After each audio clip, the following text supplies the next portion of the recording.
Hello everyone, my name is Jaume Marcé and I'm a PhD student from the University of Barcelona. Nowadays, I'm ending a research that is about the Hospital of the Holy Cross of Barcelona, an institution that was founded in 1401 after the unification of the 6 small hospitals that were inside the city. The Hospital of the Holy Cross is a still working center which has kept many of its documentary sources since its foundation. Most of the medieval documentation preserved is notarial, and this has allowed many scholars to study the hospital from different points of view, such as its assistance and medical services, its architecture, or more recently, its political links with the municipal government of Barcelona.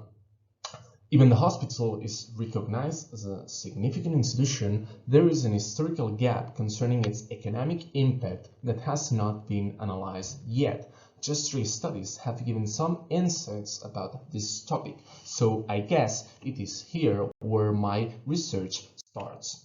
My thesis revolves around 4 main axes. The first of them is the study of the government of the hospital, its functioning and its statutes. Second, the analysis of the notarial documentation and the role the notaries that work for the hospital had. Third, the identification of its financing mechanisms, and fourth and finally, the description of the patrimony of the hospital. But in this video, I will focus on the third and fourth topic in order to connect my research with the themes of the school. To understand how the hospital was economically supported is one of the most important themes of my thesis.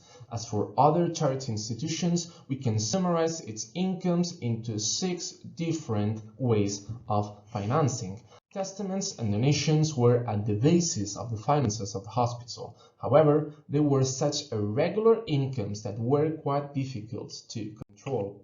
The almsgiving, on the other hand, were more institutionalized.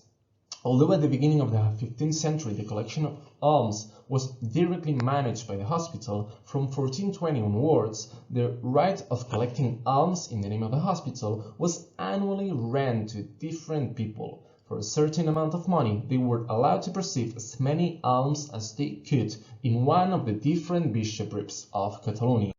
Furthermore, thanks to a privilege given by the king in 1405, the hospital had the right to keep the goods of people who died without hurts inside the building.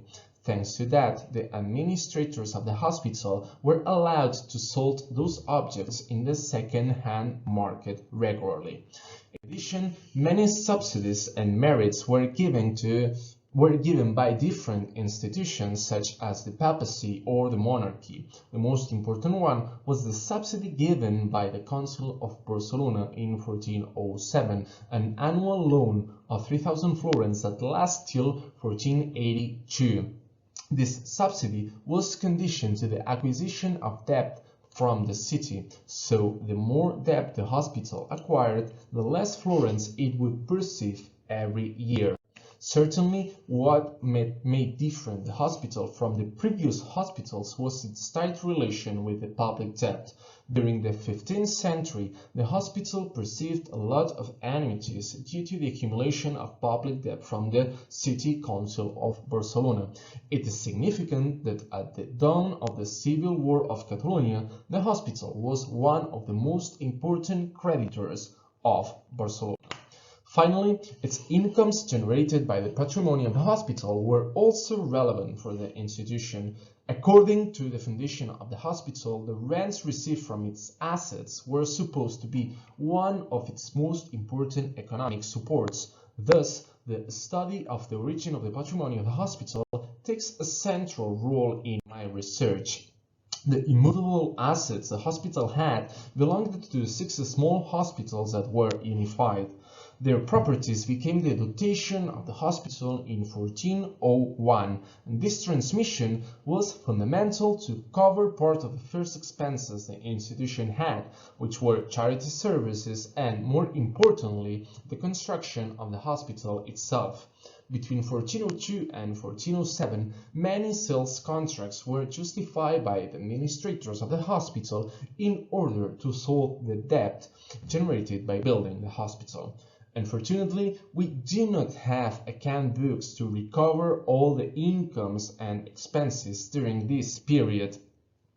On the other hand, notarial documents allowed us to understand the patrimonial strategy of the institution, the impact these sales had over the market, and the different interest that moves many people to buy and to purchase funds sold by the hospital.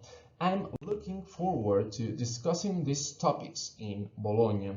For now, I will finish by saying that my thesis may seem like just a case study of a hospital, but I believe it can motivate further debates and raise questions about if medieval hospitals can be considered charity enterprises or about its relevance into shaping landscapes.